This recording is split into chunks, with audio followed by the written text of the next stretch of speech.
August football. To the casual observer sitting on their couch, it's just background noise. A meaningless exhibition game, right? But the reality down there on the turf, it is entirely different. Let me paint the picture for you. For Anthony Richardson, a 24-year-old former first-round draft pick, Thursday night was absolutely not just a practice rep. We are talking about a high-stakes, multi-million-dollar audition. He is quite literally fighting for his career narrative right now, battling tooth and nail for a crucial roster spot, and putting tape out there for 31 other front offices who are heavily scrutinizing his every move. Every single snap, every read, every tiny mistake is under a massive microscope. I'm your host, and today on NFL Nexus, we are pulling out the All-22 film and dissecting Anthony Richardson's incredibly pivotal performance against the New England Patriots.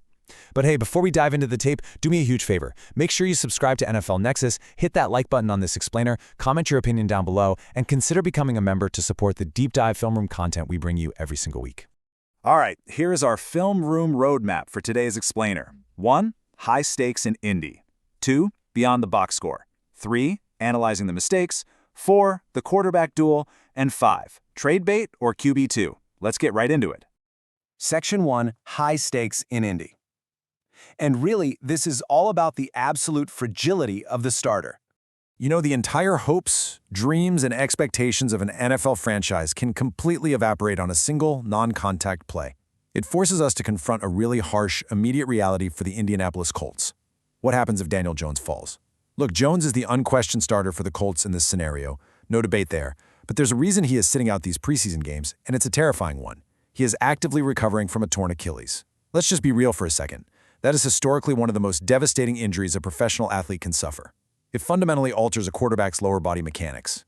Your ability to plant your foot, your drive, your throwing power, it all stems from that base. The re-injury risk, or even the risk of compensating and injuring a knee or hamstring on the other leg, looms incredibly large over this entire Indianapolis season. Think about it. If Jones goes down in week 3 or week 4, the NFL season doesn't just hit pause to let you recover, right? The games keep coming. Suddenly, your backup quarterback is no longer just a guy holding a Microsoft Surface tablet on the sideline wearing a ball cap. He instantly becomes a vital, multi-million-dollar insurance policy.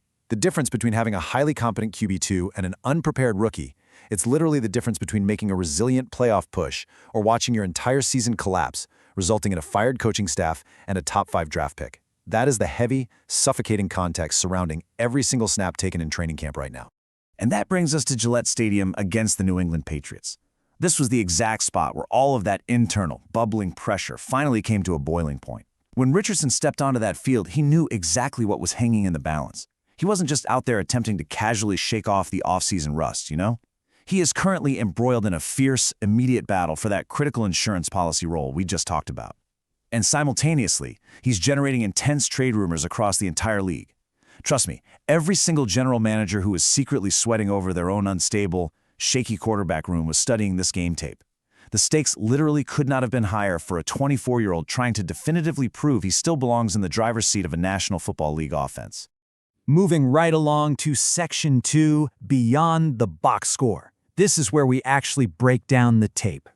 Look, if you just opened up your sports app the morning after, looked at the final score of a 13-13 tie, saw a couple of turnovers next to Richardson's name, and made up your mind, you are entirely missing the narrative here. Let's look at this number on the screen, 78.5. That was Anthony Richardson's completion percentage for the night. 78.5%. He was an elite, highly efficient 11 of 14 passing for 145 yards through the air. And honestly, when you turn on the All-22 film and really watch his mechanics, you do not see a quarterback who looks lost or overwhelmed by the chaotic, swirling speed of an NFL defense. No way. You see undeniable top-tier arm talent. You see a player actively climbing a collapsing pocket, keeping his eyes glued downfield, hitting his exact spots, and delivering the football with incredible torque and velocity. He operated this offense with a rhythm that definitively proves his baseline physical traits remain highly potent. He commanded the huddle with the presence of a seasoned veteran, not a guy fighting for his life. But here's the thing. It wasn't just his arm that dictated the pace of the game. I want to walk you through a very specific sequence that perfectly demonstrates exactly why Richardson remains such a wildly tantalizing weapon in today's NFL. First off, he led the team in rushing with 6 carries for 55 yards. He showcased that explosive, dual-threat dominance that literally forces opposing defensive coordinators to completely tear up and rewrite their game plans on the fly. But the defining drive of his night? It featured a brilliant screen pass to running back Ulysses Bentley. It was a masterfully executed play design, just a beautiful setup that resulted in what looked like a guaranteed walk-in passing touchdown. But the referee stepped in. The call on the field was reversed, putting the ball down at the agonizing 1-yard line. Now, think about the psychology here. A lot of young quarterbacks, they might lose their rhythm, they might get visibly frustrated, or try to force a bad, tight window throw on the ensuing snap just to get the stat back. Not Anthony Richardson. On the very next play, he took matters entirely into his own hands. He physically imposed his will on the defensive line, lowered his shoulder, and punched in that 1-yard rushing touchdown himself. It was a physically punishing sequence for the Patriots defense and, quite frankly, a perfect encapsulation of how he can completely take over a football game with his legs when the situation absolutely demands it. All right, Section 40, analyzing the mistakes, because we have to contextualize the turnovers to get the full picture. A true film room breakdown requires complete objectivity, right? We can't just sit here and highlight the rushing touchdowns and hype up the completion percentage. We have to contextualize the mistakes. The stat sheet shows 2 major blemishes for Richardson on the night, and we need to shift our analytical focus to provide a balanced, front office level perspective. Let's take the interception first. If you are just a casual box score watcher, you immediately blame the quarterback. Boom, interception, his fault. But when we actually run the tape, the exact mechanics of this play tell a wildly different story. Richardson drops back and fires a short out route to wide receiver Coleman Owen. Now, was the ball placed absolutely perfectly in stride? Honestly, no, it was slightly behind the receiver. And let's be fair, Richardson absolutely needs to show more surgical accuracy on those routine NFL timing throws. But guys, the ball went directly through Coleman Owen's hands. He flat out dropped it. An NFL caliber receiver simply has to haul that pass in, even if the placement isn't 100% flawless. Instead, it tips right off his hands and becomes an easy, gifted interception for the New England secondary. It goes down in the official history books as an Anthony Richardson interception, but anyone actually grading the film in a front office knows that context completely shifts the responsibility on this play. Okay, then there is the fumble. And let's not mince words here. This one is entirely on Richardson. Look, he is a massive, incredibly strong athlete, and his instinct, which is born from years of simply being the biggest, fastest, best athlete on every single field he ever stepped onto, is always to fight for extra yardage. It's this aggressive, competitive fire that coaching staffs generally love to see. But in the National Football League, defenders are trained assassins. They are too fast, they are too strong, and they are incredibly precise. While Richardson was battling for an extra couple of feet instead of simply going down and protecting the football, a Patriots defender executed a textbook perfect punch-out. The ball comes loose. And you have to realize, in a tight regular season game, regular margins completely vanish. A red zone fumble literally changes the mathematical probability of winning the game. That aggressive desire for just one more yard could easily cost a franchise a crucial division win in November. It is a harsh, incredibly costly lesson in ball security that he absolutely must learn from if he ever wants a coaching staff to trust him in high-leverage, fourth-quarter situations. But what happened after the final whistle? That is perhaps just as critical as the fumble itself. Facing the intense media scrum in the locker room, Richardson made a very painful, honest admission about his performance. He didn't deflect the dropped pass by Owen. He didn't offer up cheap excuses about the weather or the offensive line or it just being preseason. He owned the fumble completely. And I can tell you that level of post-game accountability highlights the maturity of a young quarterback who is willing to honestly evaluate his own mistakes on a very public stage. The psychology of a quarterback matters just as much as their arm strength. Front offices look heavily at how a player handles adversity when they're evaluating if they have the mental fortitude to be a long-term franchise piece. You can't teach accountability, and Richardson passed that specific leadership test with flying colors. Moving on to Section 4, the quarterback duel. This is Richardson versus Leonard. Because remember, this isn't just about Richardson evaluating himself in a vacuum. It is a high-pressure, head-to-head duel against Riley Leonard, the Colts' 2025 6th-round draft pick. When you put the game tape side by side, the visual disparity is massive. On the left side of your screen, Anthony Richardson, 11 of 14, 145 passing yards, and a physically dominant rushing touchdown. On the right side, Riley Leonard, 10 of 21, a mere 89 passing yards, and an interception. When the bright lights came on at Gillette Stadium, it became immediately and undeniably clear exactly who seized control of the battle for this QB2 spot. Richardson was efficient, he was commanding, and he was explosive. Leonard, unfortunately, really struggled to find any sort of rhythm whatsoever, leaving the coaching staff with a very clear separation on their grading sheets for the night. And honestly, we have to discuss Leonard's performance in a bit more detail because this showing was a major disappointment for the Colts organization.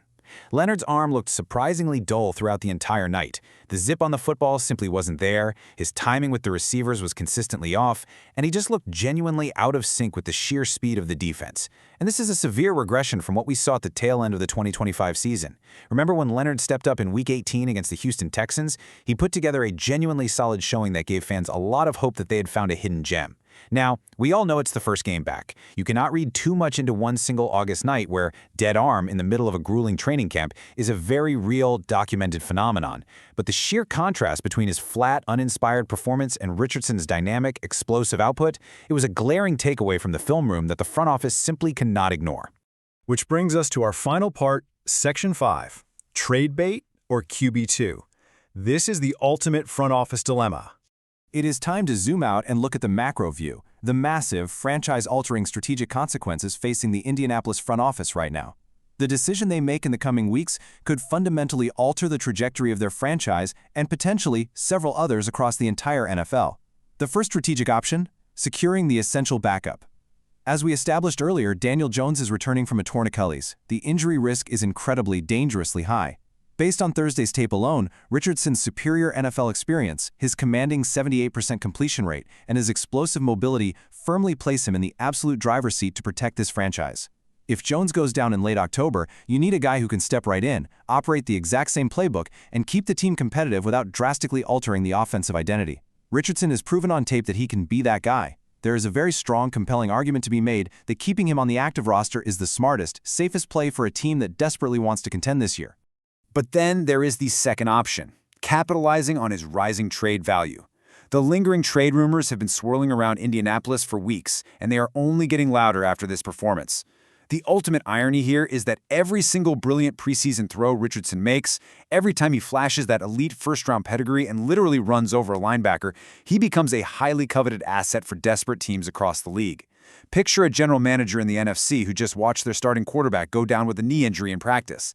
They're staring at their own depth chart with absolute existential dread. To them, Anthony Richardson isn't just a backup, he is a potential season-saving savior. The better he plays in August, the more leverage Indianapolis has to pick up the phone and command a massive, franchise-altering haul of draft picks in a trade. And this builds to the ultimate, dramatic, currently unanswered question hanging over this entire organization. Is Anthony Richardson an essential insurance policy that they simply cannot afford to part with, knowing Daniel Jones' health status?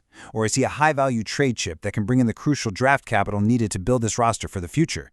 The burden of this upcoming roster decision is immense. It is a brutal choice between protecting the present and capitalizing on the future, and the clock is ticking down rapidly to Week 1. Every front office in the National Football League is watching, waiting to see who blinks first.